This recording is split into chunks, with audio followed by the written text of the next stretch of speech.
विद्यार्थी मित्रांनो, स्वागत आहे तुमचं पुन्हा एकदा एका नव्या व्हिडिओमध्ये. संख्यांचे सहसंबंध आपण रोज 10 प्रश्न या पद्धतीने सराव आपला सुरू आहे. आजच्या 10 प्रश्नामध्ये आपण पहिला प्रश्न पाहतोय. पहिला प्रश्न असा आहे बघा, 42 चा संबंध 42 या संख्येचा संबंध 56 या संख्येशी ज्या पद्धतीने आहे त्याच पद्धतीने 72 या संख्येचा संबंध कोणत्या संख्येशी असेल आणि त्यासाठी आपल्याला प्रश्नचिन्हाच्या जागची संख्या शोधायची आहे. आपल्याला प्रश्नचिन्हाच्या जागची संख्या शोधण्यासाठी दिलेले पर्याय आहेत 81, 90, 92 आणि 100. आता जर आपल्याला 14चा पाढा पाठ असेल तर आपल्या पटकन लक्षात येईल की 14च्या पाढ्यात 42 पण आहे आणि 56 पण आहे. मग 42 ला जर मी 14 ने भागलं, 14 त्रिक 14 14 त्रिक 42 म्हणजे 3चा भाग होतोय. आणि 14 ने जर मी 56 ला भागलं तर 4चा भाग होतोय. म्हणजे जर एखाद्या पाढ्यात 72 3 नंबरला असेल तर त्याच पाढ्यातली 4 नंबरची संख्या आपली प्रश्नचिन्हाच्या जागी असू शकते. आपण 72 ला 3 ने भागलं आपल्याला 24 मिळतात. आणि मग या 24च्या पाढ्यात 72 3 नंबरला आहे तर 24च्या पाढ्यातली 4 नंबरची संख्या 24 चोक 96 असायला पाहिजे, जे की आपल्याला पर्याय दिलेलं नाही. मग या प्रश्नाचं उत्तर काढण्यासाठी आपण आतापर्यंत जो विचार केलाय तो निश्चितपणे आपला चुकलाय असं स्पष्ट दिसतंय. मग आपल्याला बरोबर उत्तरापर्यंत पोहोचायचं आहे.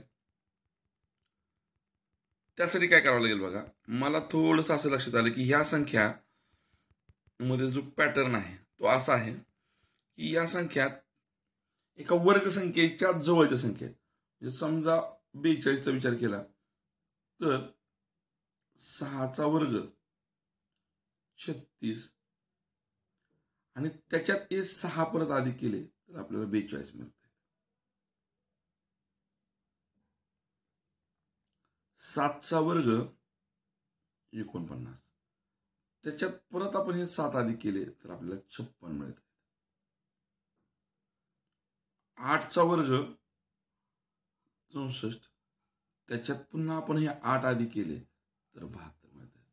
म्हणजे इथं 6 आणि 7, मग इथं 9 आहे. 8 आणि 9 असणार आहे. इथं 8 आहे, 9 म्हणलं मी पण 8 आहे. म्हणजे पुढे 9चा वर्ग 81 अधिक 9, कारण ज्याचा वर्ग केलाय ते आधी केले, ज्याचा वर्ग केलाय ते आधी केले, ज्याचा वर्ग केलाय ते आधी केले, त्याप्रमाणे 90. या प्रश्नाचं योग्य उत्तर आहे. आपल्याला पुढचा प्रश्न पाहायचा आहे दुसरा प्रश्न आपल्या समोरचा असा आहे बघा, 456 या संख्येचा 15 या संख्येशी ज्या प्रकारचा संबंध आहे त्या प्रकारचा संबंध 789 या संख्येचा प्रश्नचिन्हाच्या जागी असणाऱ्या संख्येशी आहे. प्रश्नचिन्हाच्या जागी आपल्याला 15, 16, 18, 4 या पर्यायापैकी योग्य पर्याय निवडायचा. त्यासाठी तर आपल्याला काय करावं लागेल, हे 415 आणि 456 आणि 15 यांच्यामध्ये कुठला संबंध आहे तो शोधावा लागेल. आणि मग आपल्याला असं लक्षात येईल बघा, 456 आणि 15 यांच्यामधील संबंध 4. या 456 मधले जे अंक आहेत त्यांची बेरीज करूया. 4 अधिक 5 अधिक 6, 4 आणि 6 10 आणि 5 15. म्हणजे या अंकांची बेरीज आपल्याला करून आपल्याला उत्तर मिळू शकतं. आणि म्हणून 789 मधील जे अंक आहेत 7, 8 आणि 9 यांची बेरीज करायची. 7 आणि 8 15 आणि 9 24. मग उपलब्ध पर्यायामध्ये 15, 16, 18, 24 हा आपल्याला पर्याय क्रमांक 3 उपलब्ध आहे. अशा पद्धतीने आपण या प्रश्नाच्या उत्तरापर्यंत पोहोचतोय. पुढचा तिसरा प्रश्न पाहूया. आता तिसरा प्रश्न असा आहे बघा. 24 या संख्येचा 60 या संख्येशी ज्या प्रकारचा संबंध आहे त्याच प्रकारचा संबंध 210 या संख्येचा प्रश्नचिन्हाच्या जागी असणाऱ्या संख्येशी आहे. मग प्रश्नचिन्हाच्या जागची संख्या शोधायची. त्यासाठी आपल्याला पर्याय आहेत 504, 343, 336, 330. आता थोडंसं असं विचार केला की मलाही तर असं लक्षात आलं बघा. या 24ची दुप्पट केली आणि परत या 24ची निमपट केली आणि त्यांची बेरीज केली तर 60 मिळते. बघा 24ची दुप्पट 24 गुणिले 2 48. 24ची निप्पट 24 भागिले 2 12. या दोघांची बेरीज केली 60 मिळाले. म्हणजे 210ची पहिल्यांदा मला दुप्पट करावी लागेल. 210ची दुप्पट येते 420 आणि या 420 मध्ये परत 210ची निमपट 210ला 2 न भागावं लागेल. ती येते 105. याप्रमाणे गेलं तर 525 उत्तर येतं. परंतु उपलब्ध पर्यायामध्ये 525 पर्यायच नाही. म्हणजे आपण या पद्धतीने जो संबंध निर्माण केला तो चुकीचा आहे. इथं अपेक्षित असलेला नाही. मग आपल्याला काय करावं लागेल बघा. मी नेहमी तुम्हाला सांगतो वर्गात की बाळांनो 30 पर्यंतचे संख्यांचे वर्ग आणि किमान 20 पर्यंतच्या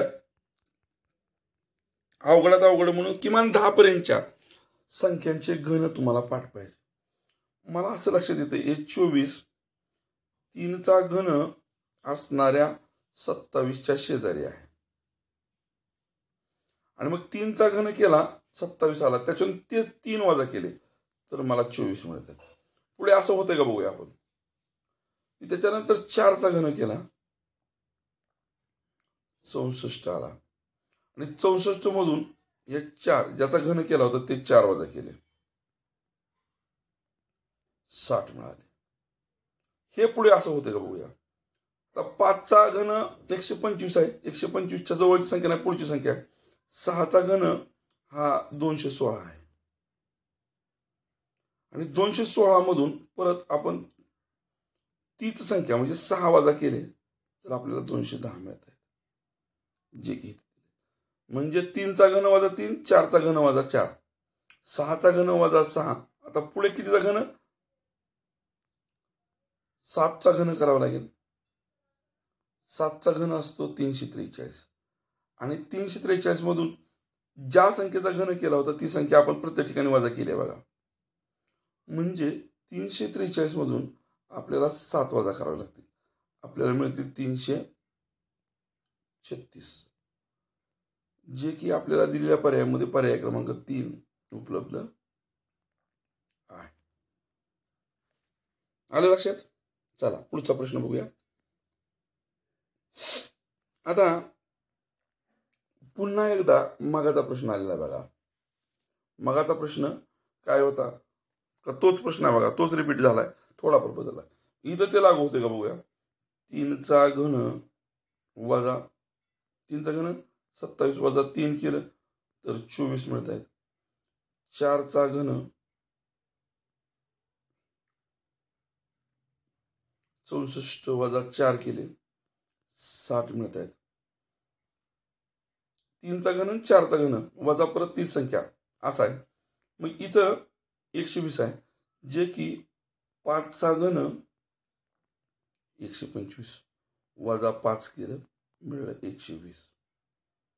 म्हणजे पुढे आपल्याला काय पाहिजे 6चा घन 216 वजा 30 संख्या प्रत्येक ठिकाणी ज्याचा घन केला ती संख्या वजा केली 6 केलं तर 210 मिळत आहेत. आणि मग 210 पर्यायात कुठंच दिसत नाही.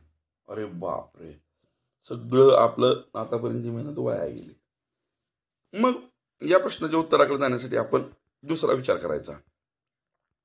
तर दुसरा विचार करायचा म्हणजे काय करायचं, थोडासा या संख्येमध्ये संबंध जोडण्याचा वेगळ्या पद्धतीने प्रयत्न करायचा. बघूया आपण. मागा जोडला होता मागाच्या उदाहरणाला. या 24ची दुप्पट केली, गुणिले 2 केलं, 48 मिळाले. या 24ला 2 न भागलं, 12 मिळाले. या दोन्हीची बेरीज केली, 60 आले. संबंध बघा, 24 पासून आपण 60 पर्यंत कसं पोहोचलो. त्याच पद्धतीने आता काय करूया, 120ची दुप्पट करूया, 240. 120ची निमपट करायची किंवा भागिले 2 करायचं आहे, मिळत आहेत 60. इथं बघा, निमपट केली होती, दुप्पट केली होती आणि त्यांची बेरीज केली होती. म्हणजे इथं आपल्याला त्यांची बेरीज करावी लागेल. बेरीज झाली 300. पर्यायामध्ये 300 आहे. पर्याय क्रमांक 3 आपलं या प्रश्नाचं योग्य उत्तर मिळालं. पुढचा 5वा प्रश्न बघायचा. 5वा प्रश्न बघायचा आपल्याला. बघा, सोपा प्रश्न आहे, काहीच अडचण नाही, खूप सोपा प्रश्न आहे. 7चा ज्या प्रकारे 50शी संबंध आहे त्याप्रमाणे 21चा या प्रश्नचिन्हाच्या जागी असणाऱ्या संख्येशी संबंध आहे. खूपच सोपा प्रश्न आहे. आता त्यासाठी पर्याय दिले 100, 120, 128, 122. मला असं लक्षात येतं, हा 50 म्हणजे 7चा वर्ग 49च्या जवळची संख्या आहे. म्हणजे बघा, 7चा वर्ग किती आहे, 49. याचा वर्ग केलाय आणि त्याच्यामध्ये अधिक 1 केलं तर पुढची संख्या मिळते. मग आपल्या प्रश्नचिन्हाच्या जागची संख्या शोधण्यासाठी याचा पहिल्यांदा वर्ग करावा लागेल. 11चा वर्ग किती असतो, 121. त्याच्यामध्ये अधिक 1 केले, मिळले किती, 122. पर्यायात 122 आहे का, आहे. पर्याय क्रमांक 4. अशा पद्धतीने आपला हा 5वा प्रश्न सुद्धा अगदी कमी वेळात झालेला आहे. 6वा प्रश्न पाहूया. पुढे 6वा प्रश्न सुद्धा खूप सोपा आहे, अगदी सेकंदात उत्तर येत आहे. याच्यात स्पष्टीकरण द्यावं असं काहीच नाहीये. 5च्या पुढे 36 आहे, परंतु हे 36 म्हणजे 6चा वर्ग आहे. म्हणजे या 5च्या पुढची संख्या 6 आणि तिचा वर्ग घेतला आहे. म्हणून आपल्या पुढे काय करावं लागेल, 6च्या पुढची संख्या 7 आणि या 7चा वर्ग 49. दिलेल्या पर्यायामध्ये आपल्याला 49 हा पर्याय क्रमांक 3च्या रूपाने उपलब्ध आहे. चला पुढचा प्रश्न बघूया.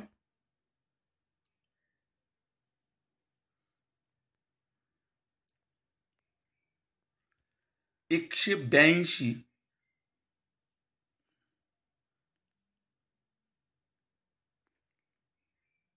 182 या संख्येचा प्रश्नचिन्हाच्या जागी असणाऱ्या संख्येशी ज्या प्रकारे संबंध आहे त्याच प्रकार संबंध या 210 चा 380 आहे. म्हणजे ह्या 210 आणि 380 मध्ये जो काही क्रिया असेल, जो संबंध असेल, त्याच प्रकारचा संबंध या दोन संख्येमध्ये आहे. आणि मग यासाठी आपल्याला विचार करावा लागेल. कसा विचार करावा लागेल बघा. सर्वप्रथम आपण 210ची दुप्पट केली, आपल्याला 420 मिळाली आणि त्याच्यातून जर आपण 40 वजा केले तर आपल्याला 380 मिळतात. म्हणजे 182 दुप्पट केली तर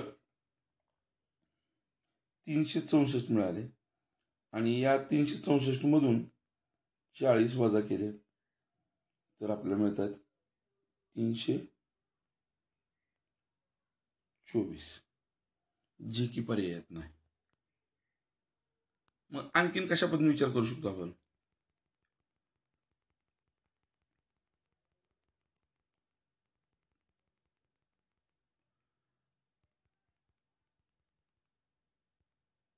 या उदाहरणासाठी आपल्याला विचार असा करावा लागेल बघा.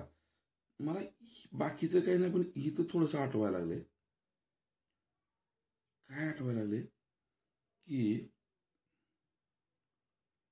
210, हे 210 15चा वर्ग 225च्या जवळ आहे. 15च्या वर्गातून 225 मधनं परत 15 वजा केले तर 210 मिळत आहेत.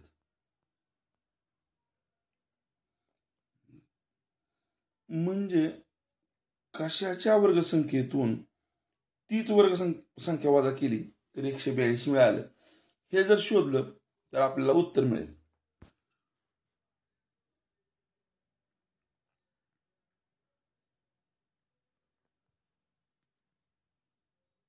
आता आपल्याला हे शोधण्यापूर्वी पण पाहायचं राहिलं होतं आपलं. इथं माझ्या असं लक्षात यायला बघा, 400चा वर्ग 20चा वर्ग 400 वजा तीच संख्या केली तर मला 380 मिळाले. बरोबर आहे. इथं हे 182 मिळवण्यासाठी कोणत्या संख्येच्या वर्गातून तीच संख्या वजा. आता 182च्या आसपासचे वर्ग कोणाचे आहेत? 182 आसपास 13चा वर्ग 69 आहे आणि 14चा वर्ग 196 आहे. आपल्याला वजा करायचा आहे तीच संख्या, म्हणजे ह्यात तर येणार नाही. मग हा 196 जो 14चा वर्ग आहे त्यातून आपण 14 वजा केले, आपल्याला मिळाले किती? 182. अरे वा वा वा, आपलं उत्तर आपल्याला मिळतंय. आता इथं काय केलं होतं बघा, 15चा वर्ग वजा 15 आणि इथं 20चा वर्ग वजा 20 केलं होतं. आता इथं 14चा वर्ग वजा 14 केले, म्हणजे आपल्याला इथं 15 आणि 20 म्हणजे 5चा फरक होता. 15 आणि पुन्हा 20.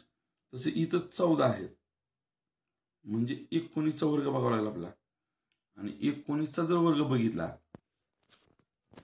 19चा आपण वर्ग बघितला तर 19चा वर्ग येतो 361 आणि ह्या 361 मधून 19 वजा करायचे. 11तनं 9 गेले, 2 उरले, हातच्या गेला 1, 6तनं 2 गेले, उरले 4, हातच्या माघारी गेला, हातच्या नाही 342. 342 पर्याय आहे का? आहे. अशा पद्धतीनं हे उत्तर आपल्याला मिळतंय.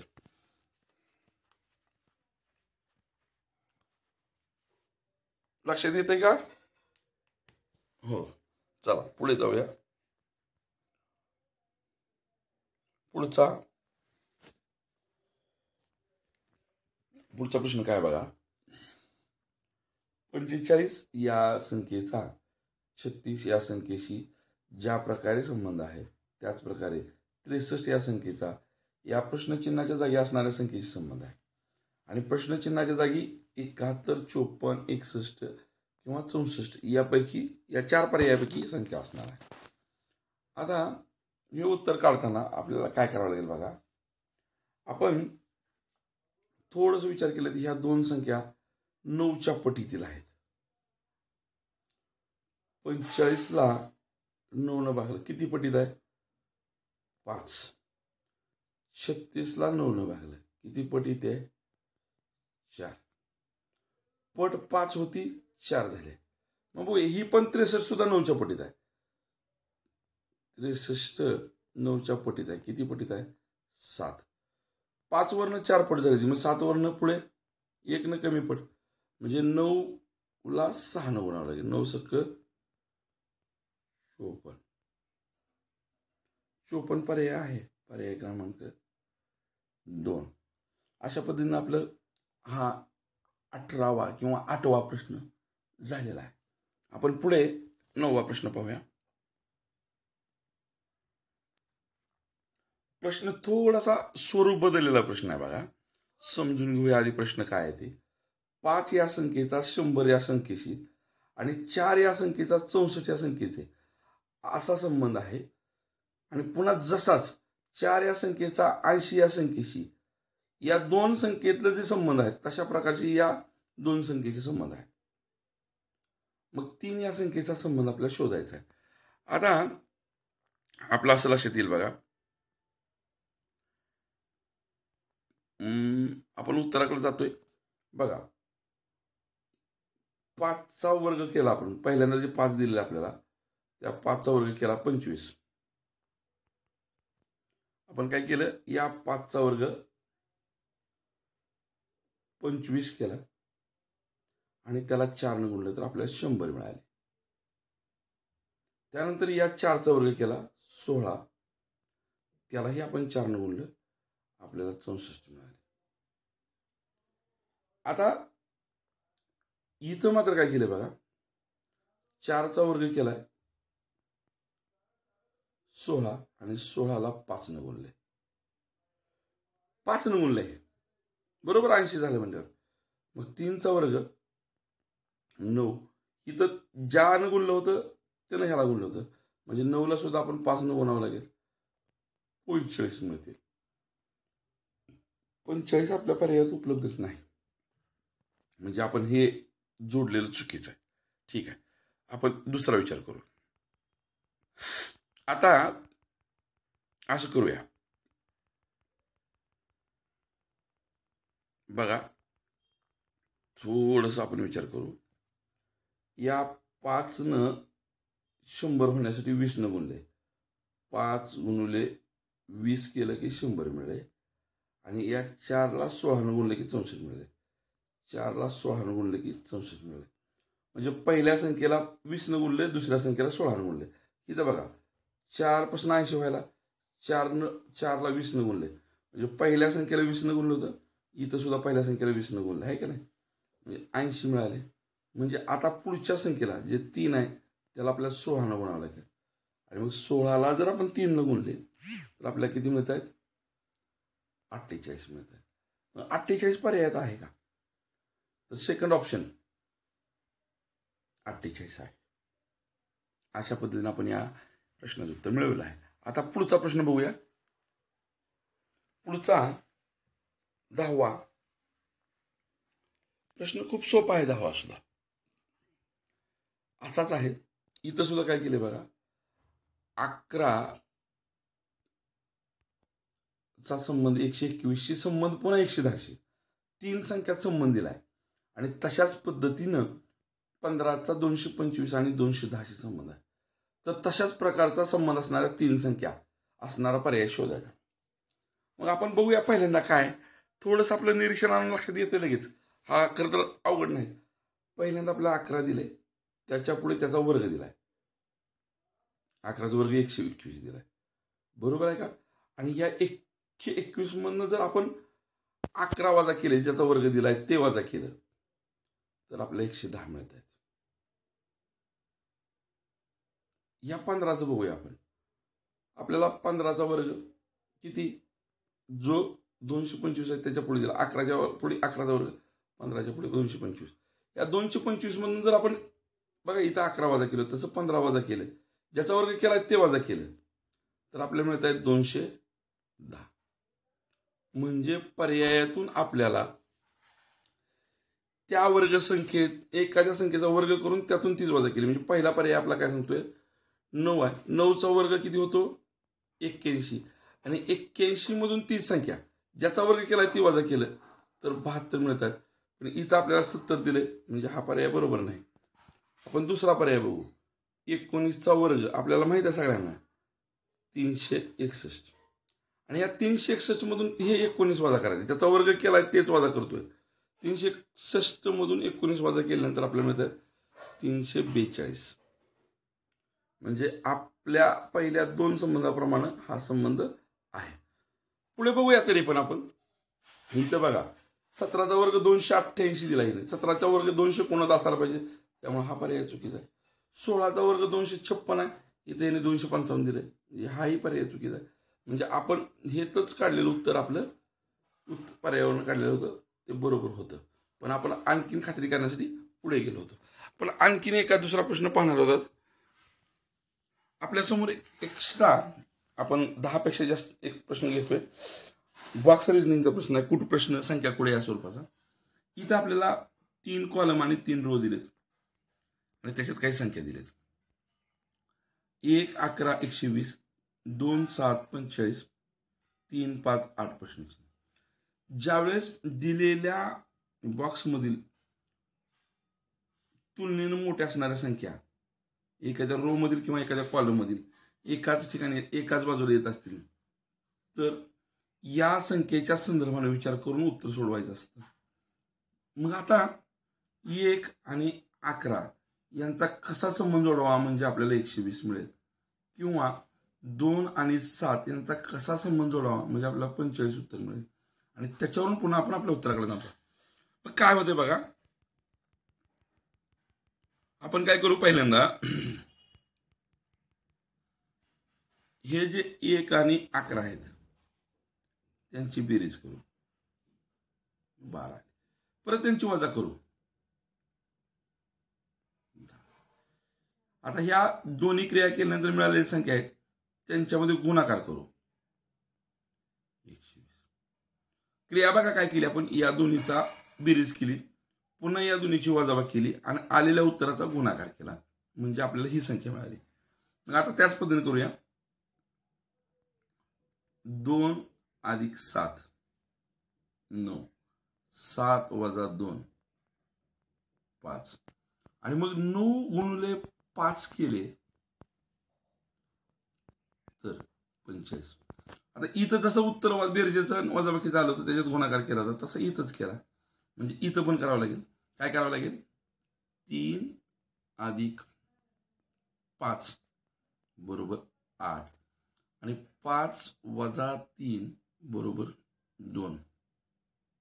आता या दोन्हीचा गुणाकार करावा लागेल. इथं केला होता की त्याप्रमाणे आहे की नाही. 8 गुणिले 2 16 म्हणजे प्रश्नचिन्हाच्या जागी आपल्याला 16 ही संख्या येणार आहे. पुढचा प्रश्न बघूया. पुढचा प्रश्न आपला आणखीन एक एक्स्ट्रा प्रश्न पाहतोय. आपल्याला पुढे एक प्रश्न आहे बघा, काही संख्या दिलेत बॉक्सच्या स्वरूपात 4 3 2 आणि 23, 3 6 5 40, 1 8 7 प्रश्नचिन्ह. आता निरीक्षणानंतर इथं मोठ्या संख्या दिसते, इथं म्हणजे यांचा अशा पद्धतीने क्रम लावून ही मोठी मिळाली असं थोडंसं आपण म्हणू शकतो. मग ही संख्या मिळवण्यासाठी या 3 संख्यामध्ये काहीतरी आपल्याला बेरीज वजाबाकी गुणाकार भागाकार क्रिया करावी लागतील आणि आपल्या उत्तराकडे पोहोचावं लागेल. जर आपण त्यांची बेरीज केली तर 4 अधिक 3 7, 7 अधिक 2 9 येते. 9चा 23 संबंध जोडता येत नाही. मग आपण काय करूया बघा, 4चा वर्ग करूया अधिक 3चा वर्ग करूया. किती झाले, 16 अधिक 9 किती झाले 25. आणि या 25 मधून हे 2 वजा करू, किती मिळाले 23. म्हणजे हे 23 मिळवण्यासाठी मी काय केलं, याचा वर्ग केला, याचा वर्ग केला, त्यांची बेरीज केली आणि त्यातून हे वजा केलं. मग पुढे त्याच पद्धतीने होते का पाहायचं. याचा वर्ग करू 9, 3चा वर्ग करायचा आपल्याला 9, त्याच्यानंतर याचा वर्ग करू 36, यांची बेरीज केली होती आपण, बेरीज केली 45, त्यातून हे वजा केले 40, म्हणजे हे मिळालं. म्हणजे आपण योग्य दिशेने विचार करतोय. आता पुढे आपला विचार करायचा आहे. पुढे काय बघा,